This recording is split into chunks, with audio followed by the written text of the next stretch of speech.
भारत का एकमात्र ऐसा देवी मंदिर जहां माता को साल में 3 दिन मासिक धर्म आता है और इस दौरान आसपास की नदी और तालाब का पानी भी खून की तरह लाल हो जाता है।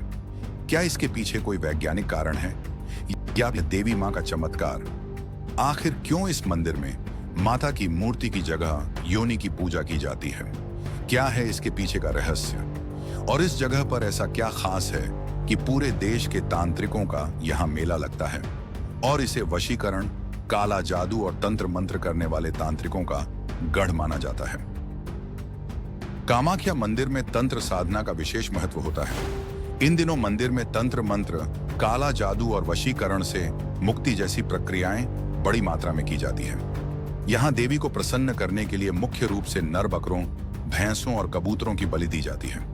मादा पशुओं को बलि से दूर रखा गया है, जो यहाँ की एक विशिष्ट परंपरा है। इस अनुष्ठान के कारण मंदिर परिसर में हर ओर लाल रक्त का दृश्य दिखाई देता है। भारत के उत्तर पूर्व में असम राज्य के गुवाहाटी शहर में स्थित है एक अद्भुत शक्तिपीठ, माता कामाख्या का मंदिर। यह 51 शक्तिपीठों में सबसे प्रमुख माना जाता है।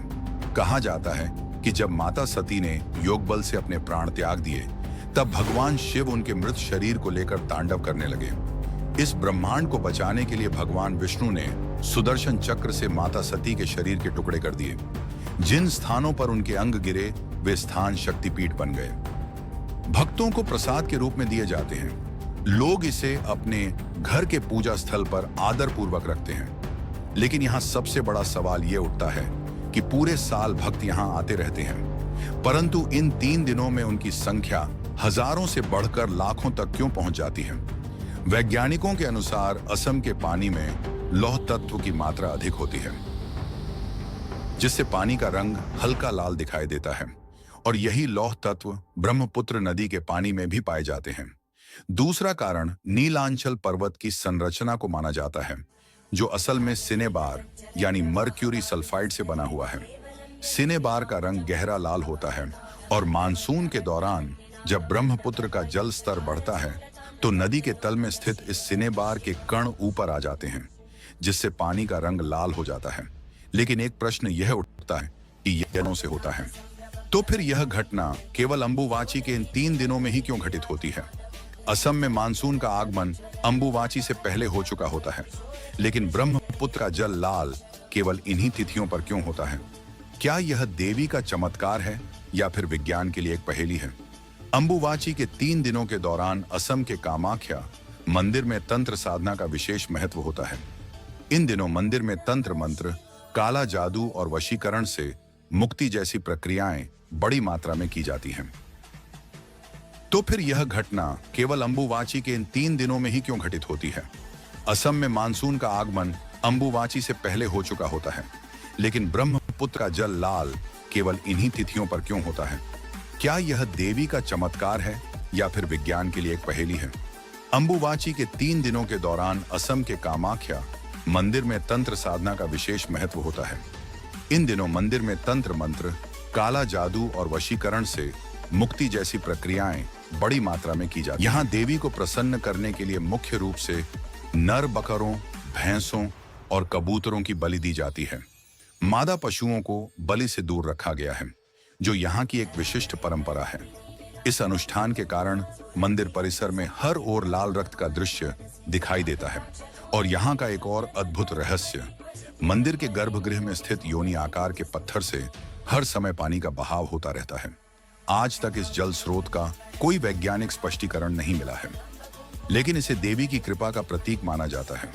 भक्त इस पानी को प्रसाद के रूप में ग्रहण करते हैं और इससे पवित्र मानते हैं। विश्व विख्यात कामाख्या मंदिर, जो विश्व का एकमात्र महासिद्ध पीठ माना जाता है, इसकी महिमा अनंत और अद्वितीय है। देवी ग्रंथ, कुला वर्ण तंत्र और महाभगवती पुराण में वर्णित एक विशेष मान्यता बताती है कि कलयुग में यदि कोई भक्त यहाँ स्वयंभू सिद्ध पीठ पर गंगा नदी का पवित्र जल लाकर चढ़ाता है और फिर उसमें से कुछ जल महानदी ब्रह्मपुत्र में प्रवाहित करता है, तो उसे वाजपेयी मेले के चौथे दिन, जब देवी का रजस्वला समाप्त होता है, मंदिर के कपाट फिर से खुल जाते हैं। उस समय भक्तों का सैलाब उमड़ता है। देवी का अभिषेक, उनका श्रृंगार और विशेष पूजा अर्चना की जाती है। इसके बाद भक्तों को देवी का दर्शन करने का अवसर मिलता है और प्रसाद स्वरूप एक विशेष वस्त्र प्रदान किया जाता है जिसे अंबुबाची वस्त्र कहा जाता है। दोस्तों, आपको क्या लगता है कि अंबुबाची मेले के दौरान ब्रह्मपुत्र नदी का पानी लाल क्यों हो जाता है? इसके पीछे कोई वैज्ञानिक कारण है या चमत्कार? अपना तर्क कमेंट में जरूर लिखें ताकि दूसरे लोग भी आपकी राय जान सके।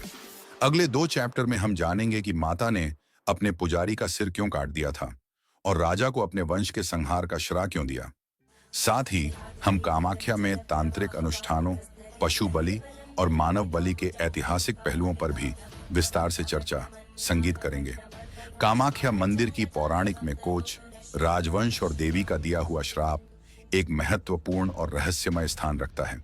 यह कथा हमें सदियों पहले ले जाती है। संरक्षक यही राजवंश था। कोच वंश के राजा नर नारायण देवी के परम भक्त थे और उनके मंदिर में उनकी आस्था अटूट थी। राजा का विश्वास था कि देवी उनकी हर प्रार्थना सुनती है और उन्हें शक्ति प्रदान करती हैं। राजा नर नारायण प्रतिदिन कामाख्या मंदिर में देवी के दर्शन करने के लिए जाते थे। उस समय मंदिर के मुख्य पुजारी थे केंदुकलई, जो देवी के परम भक्त माने जाते थे। कहा जाता है कि केंदुकलई की भक्ति इतनी गहरी थी कि देवी स्वयं उनके सामने प्रकट होती थी और उनकी प्रार्थना को सुनती थी। अदृश्य उपस्थिति का एहसास होता था। एक दिन एक दुखी मां अपनी मृत बच्ची को लेकर केंदुकल के पास आई।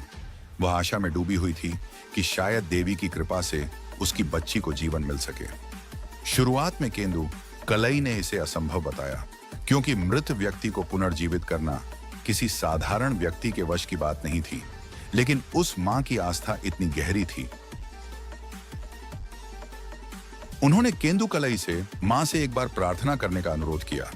केंदुकलई ने उस मां की विश्वास और श्रद्धा को देखकर देवी से प्रार्थना करने का निश्चय किया। उन्होंने उस बच्ची को अपने हाथों में उठाया और मां कामाख्या की पवित्र शिला पर रख दिया। उन्होंने गहरे भाव से मां से प्रार्थना की, हे मां, अगर आपको उचित लगे तो कृपा करके इस बच्ची को जीवन दान दें। उनकी प्रार्थना का चमत्कार हुआ। मां कामाख्या ने उस बच्ची को जीवन दान दिया और वह पुनः जीवित हो उठी।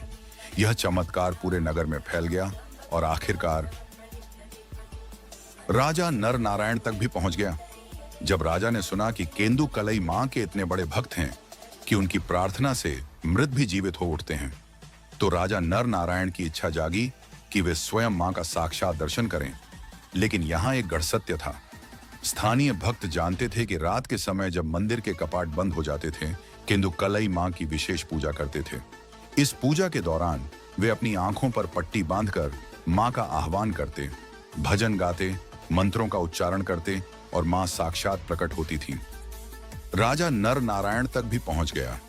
जब राजा नर नारायण के अत्यधिक दबाव और अपने कर्तव्यों के प्रति समर्पण के कारण केंदुकलई अंततः राजा को गर्भगृह के एक छिद्र से मां के दर्शन करने का एक उपाय सुझा है। केंदुकलई ने कहा कि जैसे ही वे मां की स्तुति शुरू करेंगे, राजा उस छिद्र से मां के दर्शन कर सकते हैं। उस रात केंदुकलई ने मां की स्तुति करना शुरू किया और मां कामाख्या प्रकट हो गई। लेकिन शीघ्र ही मां को यह आभास हो गया कि उनके साथ छल हुआ है। उपस्थिति का आभास हो गया और देवी को इस अनादर और छल का गहरा अपमान महसूस हुआ।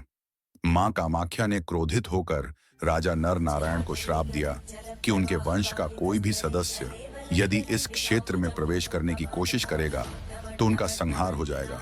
देवी के श्राप से भयभीत होकर राजा नर नारायण ने उस क्षेत्र को छोड़ दिया और आज भी उनके वंशज जब कामाख्या क्षेत्र से गुजरते हैं तो अपनी आंखें ढक लेते हैं। देवी और उनके मंदिर का पूरा इतिहास और रहस्यों से भरा सफर। आपको हमारी यह वीडियो कैसी लगी? कमेंट करके जरूर बताएं और चैनल को सब्सक्राइब करना ना भूलें। जल्द ही मिलते हैं एक नई कहानी के साथ। तब तक के लिए धन्यवाद।